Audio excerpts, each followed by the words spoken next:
물방울 보형물 해달라고 물방울 보형물 해달라고 그거 말리느라고 너무 힘들었어요. 새로 보형물이 나온다. 절대 안 써요. 좋은 보형물인가 안 좋은 보형물인가 이걸 판단을 할 수가 있어야 되고요.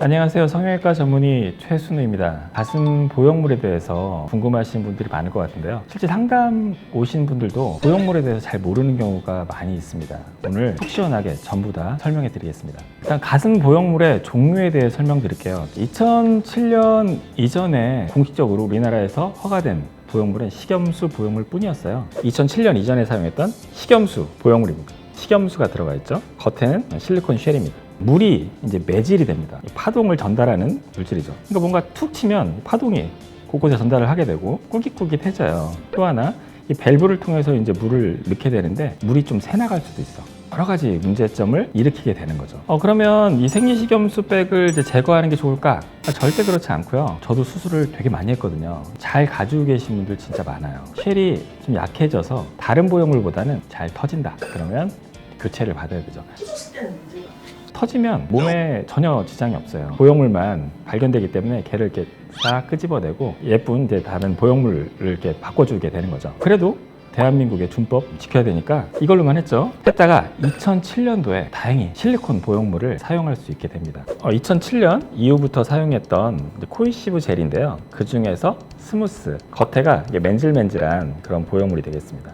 촉감은 식염수백이랑은 정말 차원이 다른 백이 되겠죠. 실리콘 젤이 들어가 있는데 점성이 있어가지고 터져도 새질 않아요. 그 자리에 그대로 있게 됩니다. 그래서 비교적 안전한 보형물이었다 이렇게 생각을 하는 거죠. 근데 이 보형물의 문제는 이게 맨질맨질하기 때문에 몸에서 이거를 이물질로 인식을 합니다. 몸에서 이물질이 들어오면 이물질을 격리하려고 그래요. 어딘가 꽉 쟁여놓으려고 하죠. 얘를 이물질로 인식해서 격리시키는 게 그게 구형구축입니다. 그래서 마사지를 합니다.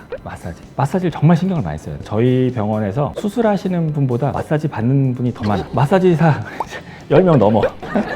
이 마사지를 해야 되는 보형물이 너무나 번거로운 거예요. 그래서 마사지를 안 해도 구축이 안 오는 보형물을 사용하기 시작합니다. 텍스처 임플란트인데요. 겉에가 이렇게 거친 그런 보형물입니다. 이 거칠게 만드는 거는요, 제조사들마다 다 노하우가 달라요. 가장 메이저 회사가 2개, 엘러간, 멘토. 이 두 회사가 거칠게 만드는 방법이 조금 달라요. 성형외과 의사들마다 다르게 판단을 하고 이 보형물을 선택을 하게 됩니다. 근데 많은 경우가 엘러간을 선택하게 되죠. 제 생각에는 엘러간을 선택한 이유가 엘러간 보형물을 몸에 넣을 때 조금 쉬웠어요. 하지만 이 멘토 보형물은 겉에가 뻣뻣해서 넣기가 어려웠죠. 그럼 조금 더 길어져야 돼요.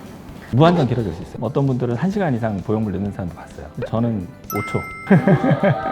엘러간사의 보형물과 멘토사의 보형물을 차이점을 말씀드리면, 엘러간사의 보형물은 보형물 표면에 소금을 뿌립니다. 가는 소금을 뿌려가지고 자국을 만들어내는 거죠. 그리고 물로 이렇게 씻어내요. 그래서 이런 거친 보형물을 만들어내는 거고요. 그러다 보니까 좀 균일하지가 못해요. 근데 대신 몸에 딱 들어가면 그 거친 보형물이 몸에 찰싹 달라붙게 돼요.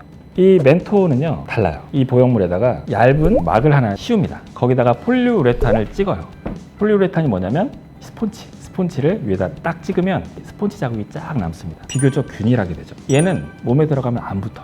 사람들은 다 붙는 게 맞다고 생각을 했었어요. 저도 잠깐 그렇게 생각한 적이 있었는데 초음파를 열심히 보다 보니까 이게 아닌 거라. 저는 2011년에 엘러간을 중단을 하게 됩니다. 미국도 2019년 7월 달에 이제 FDA가 리콜을 선언을 하게 되는데, 제가 뭐 자랑은 아니지만 미국 FDA보다 8년 빠르게 중단을 했죠. 이 텍스처 보형물을 많이 사용했는데 껍데기가 두꺼워서 너무 많이 만져져. 그래서 또 나온 게 물방울 보형물이에요. 한 시대를 또 풍미했죠. 이름이 너무 좋잖아요. 다 물방울 보형물 해달라고, 물방울 보형물 해달라고 다들 그러는 거예요. 근데 그거 말리느라고 너무 힘들었어요. 왜? 이 물방울 보형물은요, 물방울 모양을 유지하기 위해서 이 안에 내용물을 단단하게 만들어요. 그 촉감이 이 라운드 보형물보다 떨어져. 그럼 얘의 장점이 없냐? 얘는 단단해가지고 좀 덜 만져져요. 라운드는 되게 우글거리죠. 이것도 상담도 이상하게 받아오신 분이 있어요. 라운드가 이렇게 생겼으니까 윗가슴이 있을 거라고 이렇게 생각을 하시는데 전혀 아니야. 얘가 윗가슴이 없는 거예요. 물방울 보형물은요 잘 안 꺼져요.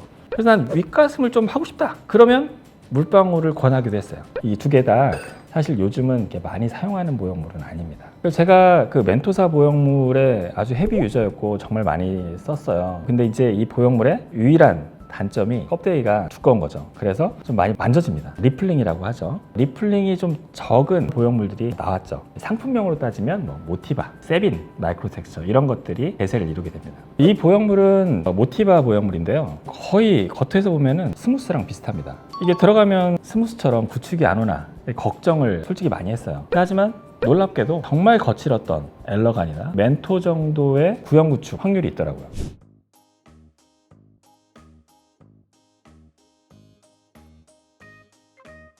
현재 있는 도형이 있잖아요. 그거 중에 선택하는 기준. 일단은 뭐 전문의 선생님이랑 이제 잘 상의를 하시는데 그 기준이 뭐냐, 임상 경험을 통해서 오랜 기간을 써보고 이게 과연 좋은 보형물인가 안 좋은 보형물인가 이걸 판단을 할 수가 있어야 되고요. 참고로 저는 새로 보형물이 나온다 절대 안 써요. 적어도 1년은 기다려봅니다. 내 환자한테 한국 성형시장에서 검증되지 않은 보형물을 쓰고 싶지 않거든요. 새로운 보형물 나왔다고 해서 달려가서 쓰는 게 아니라 기다려보고 그 보형물이 문제가 있나 없나 좀 지켜보면서 가는 게 좋다, 이렇게 생각을 합니다. 가슴 성형을 고민하시는 분들이 많은데요. 가슴 성형은 다른 성형하고 좀 다르게 몸의 비율을 맞추는 수술이에요. 힙 라인하고 가슴 라인하고 이 밸런스를 맞추면서 사실은 실종됐던 허리 라인을 찾아주는 게 가슴 성형이거든요. 많은 사람들이 그걸로 인해서 행복해요. 하지만 이 보형물이 정말 안전한 보형물이 돼야 되고 인공물질을 가슴 역할을 하게 만든다. 이거는 쉽지 않은 부분이거든요. 잘 고민하시고 잘 따져보셔서 결정을 하시면 되겠습니다.